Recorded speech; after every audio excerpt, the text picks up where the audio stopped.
Tissue বা ঢিলা ব্যবহার না করলে নামাজ পড়লে হবে কিনা একটু জানাবেন। দক্ষিণ দিকে মাথা দিয়ে ঘুমানো যাবে কিনা? খাবার খাওয়ার সময় কি মাথায় কাপড় দিয়ে আবশ্যক?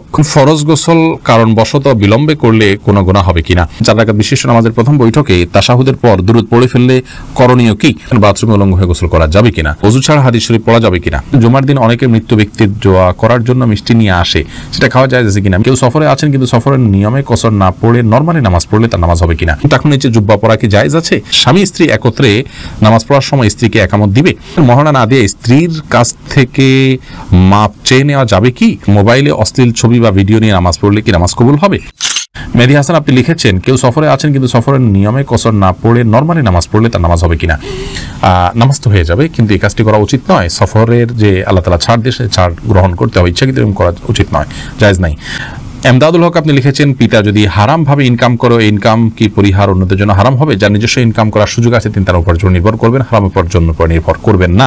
যদি অন্য কোনো উপার্জন না থাকে তাহলে সেক্ষেত্রে বিকল্প হিসাবে ছোট শিশু আছে, নিরুপায় আছে, আপনি আপনার জন্য এটা জায়েজ হবে।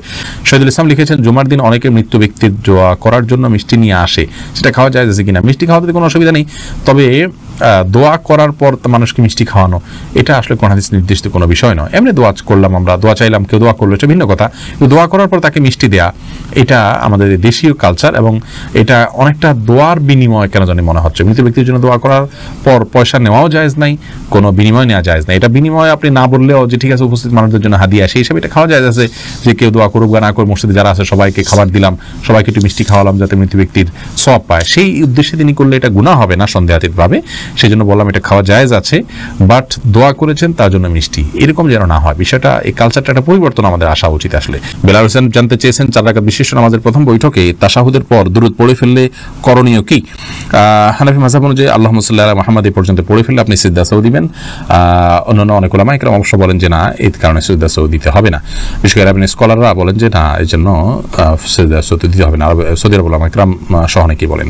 সাইফুল আপনি লিখেছেন, টাকুর নিচে জুব্বা পরা কি জায়েজ আছে? টাকুর নিচে জুব্বা পরা জায়েজ নয়।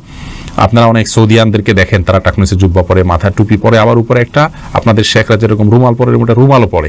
তো এটা দেখে আপনারা হয়তো মনে করেন যে এই জুব্বা পরা বোধহয় জায়েজ আছে। না ভাই, মা আসফাল মিনাল কাবাইনি মিনাল ইজারি ফিন্নার, নবী ইসলামের কোন হাদিস আছে মা আসফাল মিনাল কাবাইনি ফিন্নার, উপর দিক থেকে যে সমস্ত পোশাকগুলো যায়, সেটা লুঙ্গি হোক, জুব্বা হোক, এমনকি পায়জামা যদি হয়, সেটা যেগুলো উপরে পড়ার, সেগুলো যদি টাকনু নিচে যায় সেটা হারাম হবে। আর যেগুলো থাকেই টাকনু থেকে নিচের অংশ, যেমন মোজা, সেটা জায়েজ হবে। বা মোজার সাথে যদি আপনার পাজামা বা প্যান্ট ওরকম অ্যাটাচ থাকে, ওরকম অনেকে ডিউটি পোশাক হিসাবে থাকে, সেগুলো থাকলে সেটা জায়েজ হবে।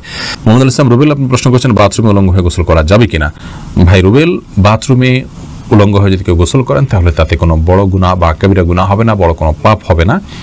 তবে এই কাজটি অনুত্তম এবং ভালো নয় আমাদের জন্য, জাস্ট এইটুকু আমরা বলতে পারি।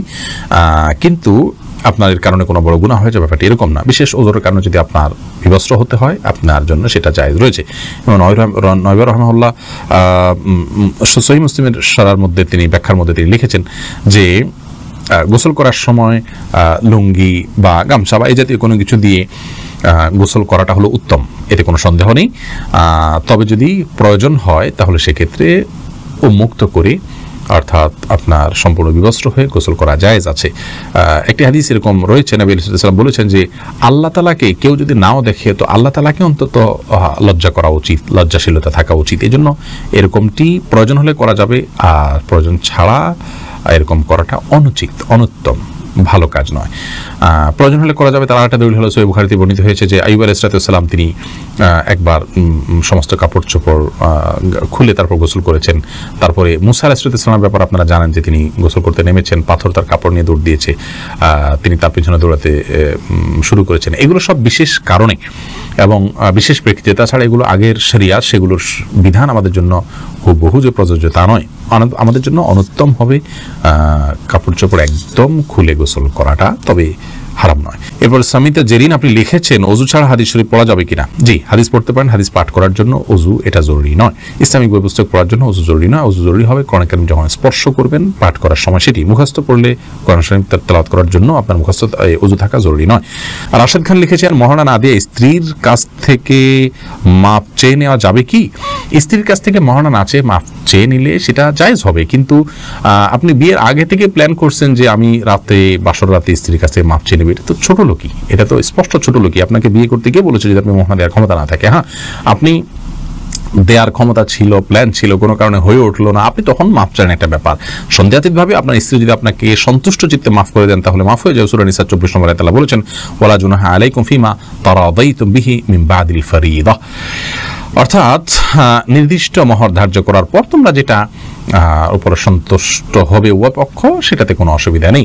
কোরআনে অন্য আয়াতে আল্লাহ আল্লাহ তাআলা আরো বলেছেন যে তোমাদের স্ত্রী যদি তোমাদেরকে কোনো ছাড় দেন মহর ব্যাপারে তাহলে সেক্ষেত্রে ফাকুলুহু হানিআম মারিআ, তাহলে সেই ছাড় তোমরা গ্রহণ করতে পারো। কিন্তু আমার জানা নাই যে কোনো সাহাবী মহর ধার্য হওয়ার পরে স্ত্রীর কাছে মাফ চাইছেন যে আমাকে মাফ করে দাও।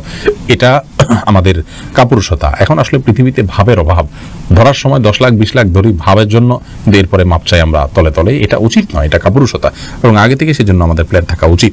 বাকি মৌলিকভাবে যদি স্ত্রীর কাছে আপনি মাপ চান, আপনি যদি মন থেকেই মাফ করে দেন আপনার মাফ হয়ে যাবে ইনশাআল্লাহ।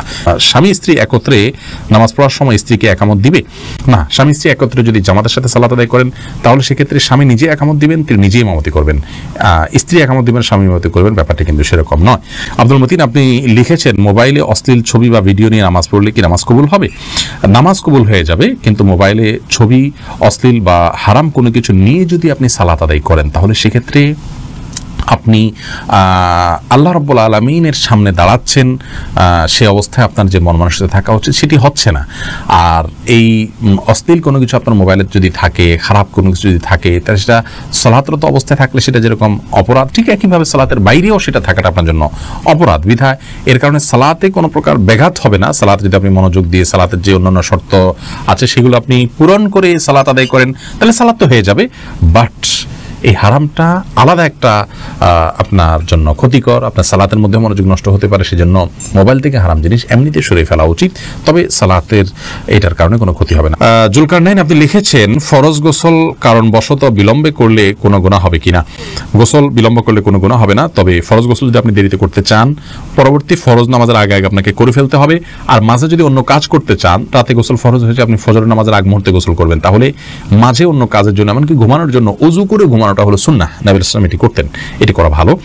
বাকি গোসল তৎক্ষণাৎ করে ফেলতে পারবেন, কোনো বাধ্যবাধকতা নেই। গোসল ফরজ গোসল না করে অন্য কাজ কাম করলে মেয়েদের উপরে অনেক রকমের প্রেশার আমাদের সমাজ থেকে আসে, তো এটা উচিত নয়। এটা ছেলে মেয়ে সবার জন্য ইসলাম জায়েজ রেখেছে, ওযু করে তিনি অন্য কাজ করতে পারেন, কিন্তু যথাসম্ভব দ্রুত ফরজ গোসল করে, ফরজ যেহেতু রয়েছে দ্রুত গোসল করে ফেলতে পারে সেটা ভালো, কিন্তু অন্য কাজ করা যাবে না এমন কোনো কথা নেই। মাহফুজ বিন জাহাঙ্গীর আপনি লিখেছেন আসরের পর থেকে মাগরিবের আগ পর্যন্ত পড়াশোনা করলে নাকি সমস্যা হয়, কথাটা সত্য না, এটা মন গড়া বিষয়, এমন কোনো কথা নেই, আলোর মধ্যে থেকে আপনি পড়তে পারেন। আরাফাত সানি আপনি লিখেছেন দক্ষিণ দিকে মাথা দিয়ে ঘুমানো যাবে কিনা? যাবে, কোনো অসুবিধা নেই। এরপর সাদিয়া বিনতে আজাদ লিখেছেন খাবার খাওয়ার সময় কি মাথায় কাপড় দেওয়া আবশ্যক?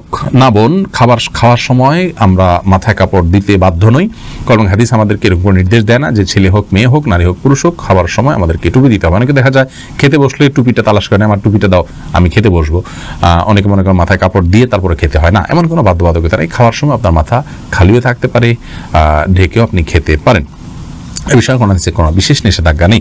রদ্দুল মুখতারি লেখা হয়েছে যে ওয়ালা বাসা বিল আকলি মুত্তাকিয়ান ও মাকশুফার রাসি, অর্থাৎ গ্রহণযোগ্য মত অনুযায়ী উন্মুক্ত মাথায় অর্থাৎ খালি মাথায় বসে খেতে কোনো অসুবিধা নেই। এমনি শাকিল ইসলাম লিখেছেন টিস্যু বা ঢিলা ব্যবহার না করলে নামাজ পড়লে হবে কিনা একটু জানাবেন। আপনি যদি পবিত্রতা অর্জন করেন পানি দিয়ে এবং ভালোভাবে করেন, আপনি নিশ্চিত হন যে আর পেশাব বের হয়নি, তাহলে সেক্ষেত্রে আপনার নামাজ হয়ে যাবে। আপনার পবিত্রতাটা নিশ্চিত করাটা হলো মূল বিষয়।